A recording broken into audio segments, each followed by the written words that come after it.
नमस्कार दोस्तों, हमारे short hand lab Prayagraj channel पे आप सबका बहुत बहुत स्वागत है।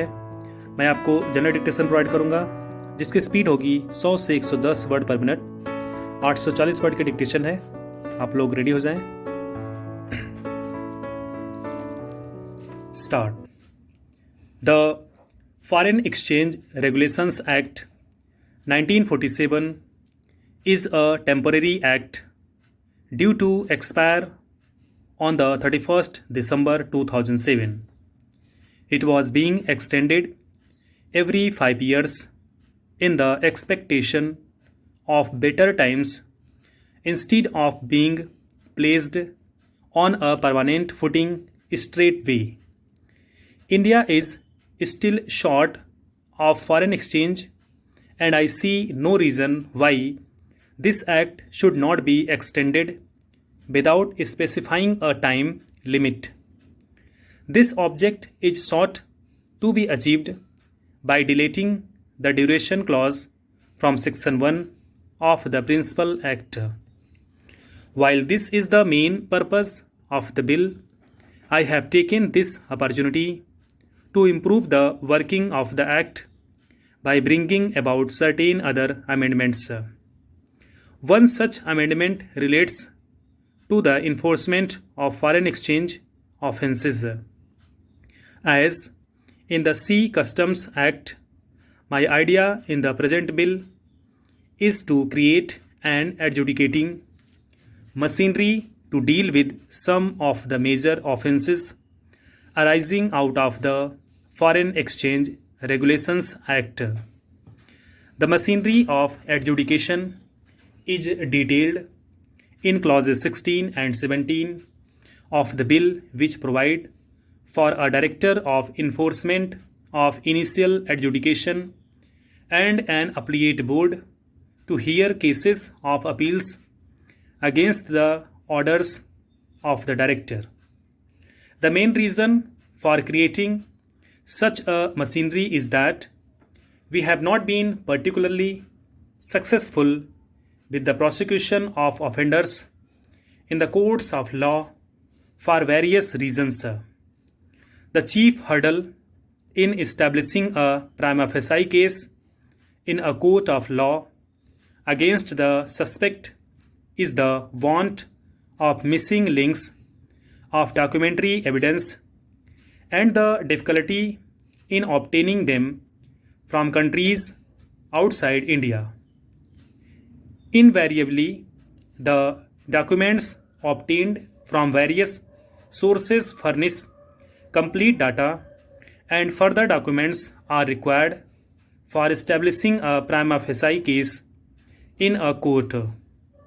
Normally, transactions contrary to the regulations are undertaken by persons in India with the direct or indirect collaboration of persons, firms, or corporations resident outside India. It has been found difficult to secure cooperation or assistance in procuring incriminating documents against the suspects from their foreign collaborators, and even when obtained, they are generally colored and not factual. Banks in foreign countries are under no obligation to furnish government or the Reserve Bank of India with statements of accounts maintained by the suspects. There is no provision in the Act empowering the Reserve Bank to direct any party contravening the regulations to repatriate the foreign exchange outside India.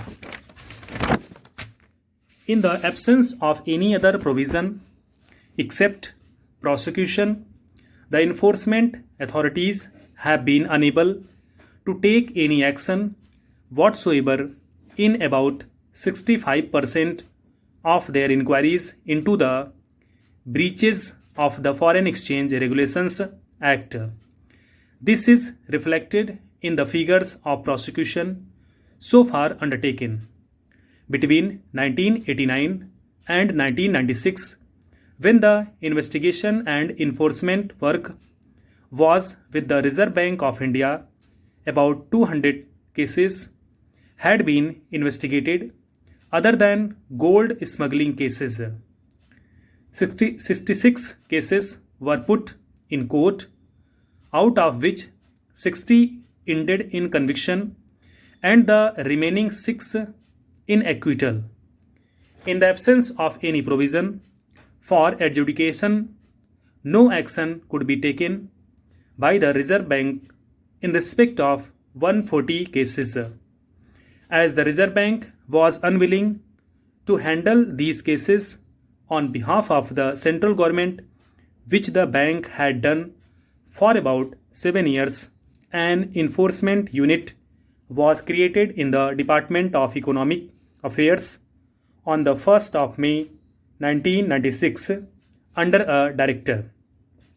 Since then, 832 cases have been taken in hand, out of which prosecution has been launched in about 33 cases and investigation completed in 170 cases. In the vast majority of these cases, difficulties are being experienced as legal evidence is not sufficient for successful prosecution. Our experience therefore suggests that these difficulties are likely to be minimized to a considerable extent if the proposal in the amended bill to proceed against parties before an adjudicating officer is accepted. There is already an enforcement unit functioning under government with a director as its head. The bill seeks to vest him with the authority to adjudge some of the major offences and impose penalties not exceeding 3 times the value of foreign exchange involved in the violation or rupees 5,000, whichever is more.